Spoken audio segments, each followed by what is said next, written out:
Hello, this is Dr. Rosilda James. I'll be doing a series of discussion on sexual abuse of children, but for this video, I will only focus on defining what sexual abuse is.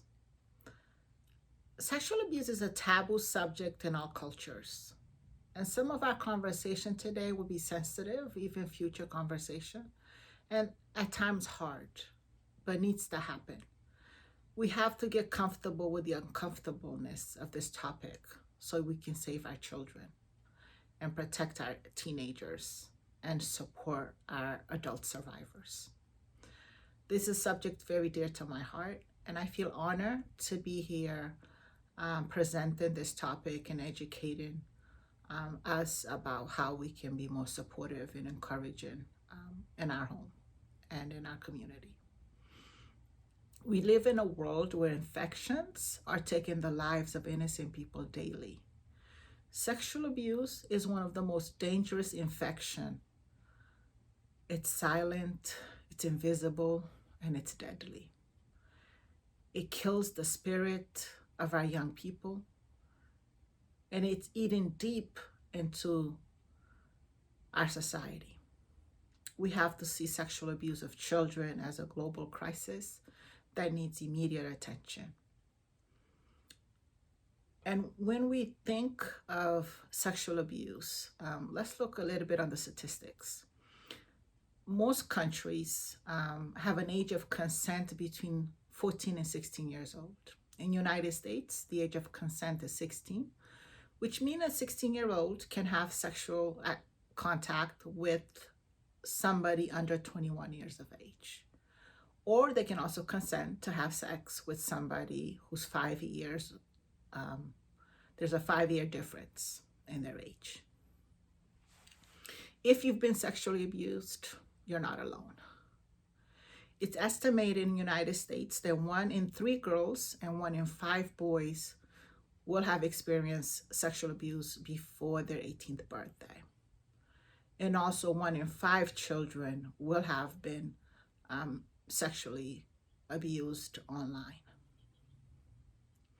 And this statistic is not a true reflection of society because this is one of those violence that's the least reported. So the statistics just reflect on the reported case. When I look at defining sexual abuse, again, I'm looking at incest, which is a sexual abuse that happened with a member of the family or a close family friend. And these are people that the child trusts, respect, and love. And this is somebody that, or a member of the family or friend of the family that has gained the trust of the family and the community. So this is somebody the child is looking up to as a protector, but has become the abuser.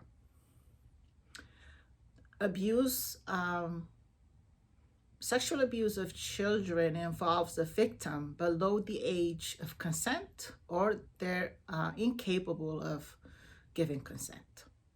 There's 2 forms of sexual abuse. One is contact abuse, and it's where the abuser makes physical contact with the child for their personal sexual pleasure. And this includes sexual touching of any part of the child's body, whether they're clothed or not, using a body part or object to rape or penetrate a child, forcing a child to take part in sexual activities, making a child undress or touch someone else. Sexual abuse isn't just penetration. So when it comes to contact abuse, it also includes touches that we may think are innocent and simple, and playful, but in nature, it is doing harm. And these could include sitting somebody in your lap, kissing them, also oral sex. So anytime somebody has sexual intentions behind their behavior toward a child, that child will feel uncomfortable. For example, if somebody who is just a respectful adult has no sexual interest in a child, put a child on their lap, that child will feel loved, supported, cared for, will then leave and go play and feel nothing bad. But if somebody else put that child in their lap and that person has sexual intentions behind it, they want to have a sexual stimulating experience, then when they put that child in their lap, that child does not feel comfortable. That child will feel something's off. Or they rub that child too close. Or they take that child to the dance floor and they're dancing with them, but they're rubbing on them and touching them and pulling them too close to their body. These are all harmful. These all harm children psychologically, emotionally, and physically. And as parents and caregivers, we have to pay attention to these innocent looking behaviors and pay attention to our children, adolescents, because if they don't feel comfortable, we need to immediately intervene. And also teach them, if you don't feel comfortable shaking that person's hand, don't shake their hand. If you don't feel comfortable giving them a kiss, don't give them a kiss. Instead of telling them you have to do this because they're family members. The second form of abuse is non-contact, and this can happen in person or online. And this is where that person expose or flash themselves to you. They show you pornography. They expose children to sexual acts that they didn't know, make them masturbate, touch themselves, and they could force a child to make, watch, or share child abuse images or videos. Another part is forcing a child to take part in sexual activities or conversation online or through smartphone. Again, these are all harmful. These are all a crime. And sometimes a conversation that can appear innocent, like, oh, you're so beautiful, look how well you're developed. Well, maybe we need to leave how well you've developed out because that's inappropriate. So it's these things that we have to start learning. If you can tell a child, you look beautiful, look at you, and then let's not name their body parts because it's not necessary. It is harmful. If we're complimenting a child and we're not looking to it to have sexual gratification, our compliment is clean and pure. But if we want to gratify ourselves through that conversation, it's going to be sexualized in nature, and it is harmful for that child. And we, as caregivers and parents, we do have to step in and maybe intervene and stop, and don't leave our kids alone to fend off an adult who may have sexual intentions. And if our kids are uncomfortable, again, we need to help them. I want to thank you for listening. And I know this is a very difficult topic, but I think I have faith and hope that we can end sexual abuse by starting to have these open conversation and normalizing this topic so we can talk about it. I am a survivor of sexual abuse, and I know what it feels like to suffer in silence for years and not get help or not be believed. So my goal and my hope, and I feel honored that I can stand in front of you now and be an advocate for our survivors and also for our children and adolescents who are still suffering. My prayers and hope and dreams is that as we have this conversation, we will learn how to protect our children better, and we will have the tools to stand up when they're being touched or talked to in an inappropriate way. If you want to join in this fight to end sexual abuse, please share this with your contact, and also you're welcome to leave comments. Thank you. Until we meet again.